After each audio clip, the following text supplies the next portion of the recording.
Assalamualaikum warahmatullahi wabarakatuh. Salam sejahtera untuk kita semua. Jumpa kembali di channel khusus kesehatan, Ngobrol Sehat bersama Profesor Del Fitri Munir.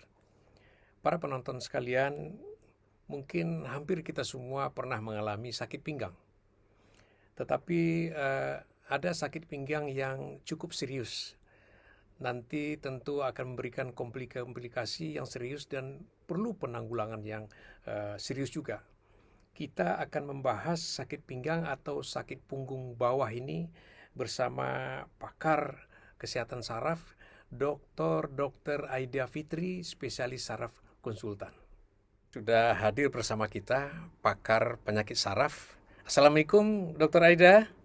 Waalaikumsalam warahmatullahi wabarakatuh, Prof. Baik, pada episode ini kita akan membahas mengenai suatu penyakit yang cukup banyak juga terjadi di masyarakat ya, yaitu sakit punggung bagian bawah. Nah, jadi punggung ke bawah ya, sampai ke kaki mungkin sakitnya. Yang kita kenal juga dengan bahasa medisnya low back pain ya, Dr. Aida ya. Nah, ini kan sangat mengganggu juga ya kalau memang masyarakat kita ada menderita penyakit low back pain ini. Ini kenapa terjadi low back pain atau sakit punggung bawah nih, Dr. Aida? Jadi kalau low back pain atau sakit punggung bawah itu mungkin Aida jelaskan sedikit, Prof. Ya, Jadi sakitnya di daerah pinggang, awalnya hanya di daerah pinggang. Nah, itu kita bisa memikirkan banyak kemungkinan ya, Prof. Apakah dia ototnya yang terkena, atau sudah sarafnya yang terkena, atau ginjal, atau ada kelainan di perut, oh atau iya. ada kelainan di kandungan. Nah, Ya, itu kalau sudah tersingkirkan, mungkin kita bisa lebih memikirkan ke arah ini mungkin ototnya atau sudah sarafnya yang terkena. ya. Nah, Oh ya, jadi memang setelah kita singkirkan, nah tinggal satu ini ya, masih ada juga sakit. Yang lain sudah disingkirkan semua ya, tidak ginjal ya, tidak kandungan gitu ya. Nah ini satu-satunya yang tersisa. Nah ini penyebabnya apa nih yang paling banyak tuh Aida? yang paling banyak sebenarnya daerah otot, Prof. Di situ kan banyak otot ya, Prof. Jadi bisa karena posisi, Prof, awalnya. Oke, Ya, posisi duduk yang terlalu lama kita kerja ya, Prof, sampai berjam-jam gitu ya, ya. Atau berdiri terlalu lama. Jadi memang nggak bagus sih posisi yang sama dalam waktu yang lama. iya, iya, iya. Ya, Jika memang sudah ada penjalaran, itu yang kita harus waspadai, Prof. Apakah ini memang sarafnya sudah terkena? Gitu, Prof. Itu nanti yang akhirnya bisa sampai ke arah saraf terjepit, Prof. iya. Jadi kalau dia belum menjalar berarti memang lokal, ini kemungkinan otot ya. Iya, Posisi Prof. saja yang sering-sering ya, enggak boleh lama-lama nih duduk di depan komputer 1 jam, harus rubah posisi atau berdiri, kemudian lanjutkan lagi. Tetapi kalau sudah menjalar, ini kemungkinan saraf penyebabnya. Ini biasanya apa nih, gangguan seperti apa yang bisa menyebabkan saraf ini terganggu, Dr. Aida? Jadi ada di pinggang kita itu kan ada bantalan ya, Prof ya. Ya, Di antara tulang sama tulang ada bantalan. Bantalan itu yang memudahkan kita memang bergerak membungkuk, ya, pokoknya ya, pinggang kita bisa bergerak gitu, ya, Prof. Nah, ini di daerah belakang bantalan itu ada jaringan ikat istilahnya, ya. Prof. Nah, karena pengaruh posisi, terutama sebenarnya dalam hal ini berat badan ya, Prof. Oh ya, Berat badan yang tidak ideal atau kegemukan oh gitu ya, oke, Prof.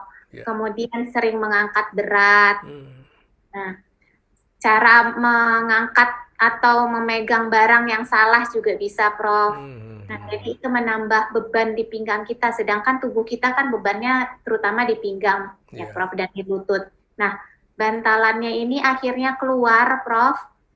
Jadi jaringan ikatnya longgar, itu yang di daerah jaringan ikat itu ada jalannya saraf.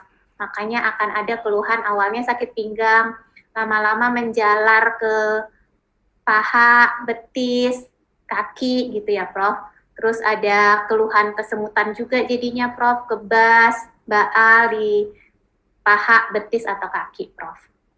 ya, jadi bantalan di antara tulang-tulang punggung kita itulah yang dengan posisi kita yang salah tadi membungkuk apalagi mengangkat barang, dia akan menekan jaringan di sekitar saraf ya, itu kira-kira Ida ya, Kira-kira sehingga sarafnya ya semacam terjepit sehingga menimbulkan gejala yang menjalar ke bawah ya. Itu apakah bisa kiri saja kaki menjalarnya atau kedua-duanya Ida? bisa, Prof. Jadi awalnya kan memang cuma terlokal seperti itu ya, Prof. Lama-lama menjalar bisa ke satu sisi, misalnya kanan saja atau kiri, atau bisa dua-duanya, Prof. Oh iya, ya bisa ya, tergantung mana yang terjepit gitu ya. Baik, jadi oleh sebab itu memang posisi sangat penting ya. Jadi mengangkat barang gitu, duduk berlama-lama gitu ya, ini akan bisa menyebabkan cederanya saraf di punggung kita. Nah, ini apakah bisa kita sembuhkan ya, Dr. Aida? Ya, jadi kan memang kan sebenarnya nyeri pinggang ini dulunya lebih sering orang tua ya, Prof, karena Ya, faktor usia katanya. hmm, Tapi nyatanya lama-lama sekarang juga anak muda banyak ya, karena ya, itu tadi posisi. ya, Jadi cara pencegahan atau mengobatinya, Prof, selain obat fisioterapi, yaitu ya, fisioterapi kan kita juga tidak bisa tiap hari ya, Prof, karena masalah waktu dan sebagainya. Nah, memang harus jaga posisi, Prof. Contohnya, kalau misalnya ngambil barang di bawah, sebaiknya jongkok dulu, jangan membungkuk. ya, Nah, kemudian kalau ngambil barang di belakang, kita kadang suka tangannya aja ya, Prof. Ngambil, sebenarnya harus satu sumbu, harus semuanya ngikut badannya, Prof. Maksudnya kemana kita bergerak itu harus satu arah. Jadi kalau memang lagi ngelihat ke kanan, jangan hanya sebagian tubuh aja yang ngelihat ke kanan, semuanya harus ke kanan gitu kan, Prof. Terus kalau ngangkat barang, sebaiknya dekat ke tubuh. Jadi untuk mengurangi beban. Jadi jangan ngangkatnya agak jauh gitu, Prof. Jangan oh, gantung ya, jangan nenteng, tapi dipeluk. oh. Nah, ini kan baru nih ya. Jadi kalau ngangkat-ngangkat sesuatu lebih aman itu dipeluk ya. Lebih dekat ke badan gitu ya.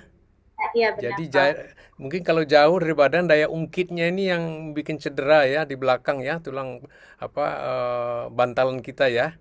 Nah, Iya, ini Prof. ya para penonton sekalian, ini sangat penting sekali ya. Nggak mungkin kita nggak mengangkat barang ya, dan macam-macam kegiatan kita ya, apalagi yang bekerja memang tugasnya mengangkat barang gitu ya. Jadi caranya yang penting diperhatikan ya, jangan membungkuk ya, jongkok dulu, baru angkat barangnya dan berdiri gitu ya, ya. Dan kemudian barang itu sedekat mungkin ke badan ya, ya. Jadi peluk gitu, Prof. Ya, dipeluk. Nah, ini tips ya supaya jangan terjadi ya.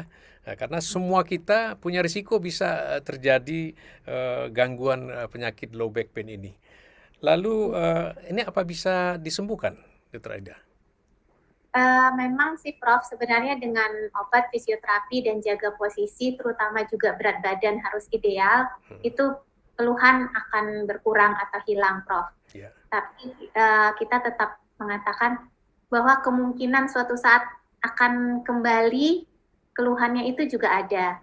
Karena kan jaringan ikatnya sudah keburu longgar ya, Prof. Oh, gitu. Nah, ya caranya ya tetap harus jaga berat badan, jangan angkat barang berat, cara mengangkat barang juga diperhatikan, atau posisi tubuh, jadi jangan duduk terlalu lama, jadi tiap 1 jam berhenti, Prof, 5-10 menit, Oke. entah berdiri ke kamar mandi, kalau berdiri terlalu lama begitu juga. Ya. Nah, ada lagi, Prof, kalau misalnya mau tidur atau bangun tidur, Ya. kita kebiasaan kalau tidur bangunnya kaget ya, Prof, Ya. lompat gitu ya, apalagi mungkin ibu-ibu ya pagi-pagi katanya mau nyiapin anaknya sekolah. Nah, yang paling baik memang sebenarnya bangun tidur miring dulu, Prof. Miring, seluruh tubuhnya sudah miring, kemudian kakinya diturunkan, baru bangun. Baru berdiri dan berjalan. Mau tidur begitu juga, Prof. Jadi duduk dulu, baru tidurkan miring, kakinya naik sekaligus dua-dua, baru telentang. Jadi memang nggak boleh pekerjaan yang tergesa-gesa ya, Prof. Iya. Jadi ini memang khusus ini ibu-ibu, bapak-bapak juga nih, bapak-bapak lebih loncat lagi bangun tidur gitu ya. Jadi harus diperhatikan terutama mungkin yang berusia yang sudah mulai di atas 40 mungkin jadi punya risiko juga untuk lebih gampang kena ya, Dr. Ida. Iya, Prof. Ya, jadi perhatian kita semua ya, cara bangun tidur dan cara tidur. Nah, dia Iya. harus miring dulu ya.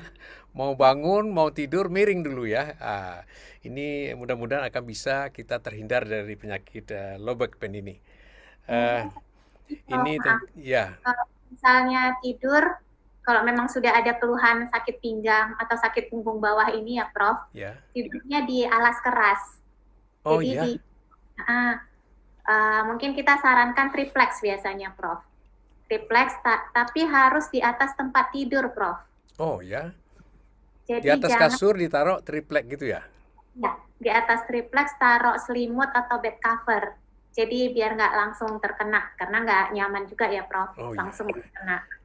Nah, kemudian jangan terkadang orang jadinya salah menangkap, akhirnya tidur di bawah Prof, di Oh, lantai. di lantai supaya rata gitu ya. Bukan lantainya yang salah sih Prof, sebenarnya posisinya. Oh gitu. Karena kalau di bawah begitu bangun banyak otot yang digunakan, banyak pergerakan malah jadi nanti keluhannya jadi makin tambah gitu, Oh Prof. gitu ya, karena memang harus jongkok, harus di bawah ya. Kalau di tempat Iya, tidur kita bisa juga kayak tadi miring dulu gitu ya baru bingung ya. iya, Oke, jadi artinya kalau sudah kena ya memang harus tidur di tempat yang rata ya, triplek di atas tempat tidur ditaruh tripleknya ya. iya, Prof. Kasih apalah entah selimut gitu ya supaya agak nyaman ya. Nah, Iya. kondisi yang bagaimana yang memang gangguan apa namanya saraf HNP atau low back pain ini yang memang harus dioperasi gitu, Traida? Iya, jadi sebenarnya awalnya tetap tindakannya obat-obatan, fisioterapi, jaga posisi berat badan, dan sebagainya tadi itu, Prof. Nah, jika memang tidak berkurang, Prof, kita biasanya ada waktunya sih, Prof. 3-6 bulan, keluhannya menetap, tapi dengan catatan semuanya sudah dikerjakan dengan optimal dan Ya, maksimal ya, Prof. ya, Terkadang pasien cuma obat aja, ya, nggak, yang posisi-posisinya dia abaikan, padahal itu yang paling penting. Nah, itu ada indikasi ke arah operasi. ya, Jika memang keluhannya sudah terus-terusan, kemudian juga sudah nyeri hebat, Prof, atau sudah ada kelemahan atau kelumpuhan gitu, Prof. Mungkin nggak sampai kita tunggu sampai lumpuh beneran ya, Prof. ya, ya, ya. Terkadang kita juga bisa melihat atau ibu jari kakinya sudah mengalami kelemahan, nah itu Hmm. nanti dokternya yang akan menilai, nah itu sudah ke arah indikasi untuk operasi. Ya, ya tentu kita tahu bahwa ini operasi saraf ya gitu ya dengan segala risiko juga ya Traida ya. Memang sebaik-baiknya ya kita cegahlah yang belum kena ya posisilah bagaimana mau tidur atau bangun ya, kemudian cara mengangkat-angkat tadi ya. Dan kalau sudah dikenai penyakit ini tentu menjaga lah ya, supaya jangan lebih parah ya. Ya sebaiknya jangan kena operasi lah gitu ya. Karena memang operasi sendiri pun tentu ada risiko dan efek samping gitu ya Toreda ya. Iya, Prof, benar, Ya, Prof. baik. Semoga ini bermanfaat untuk masyarakat kita yang belum dikenain. Ini lebih penting lagi kita jaga kesehatan, posisi ya dijaga, jangan terpaku pada posisi tertentu yang dalam waktu yang lama gitu, mengangkat atau bangun tidur atau tidur gitu ya, supaya kita terhindar dari penyakit low back pain ini. Terima kasih Dr. Aida, salam sehat selalu. Wassalamualaikum warahmatullahi wabarakatuh. Waalaikumsalam warahmatullahi wabarakatuh, Prof. Terima kasih, Prof. Ya.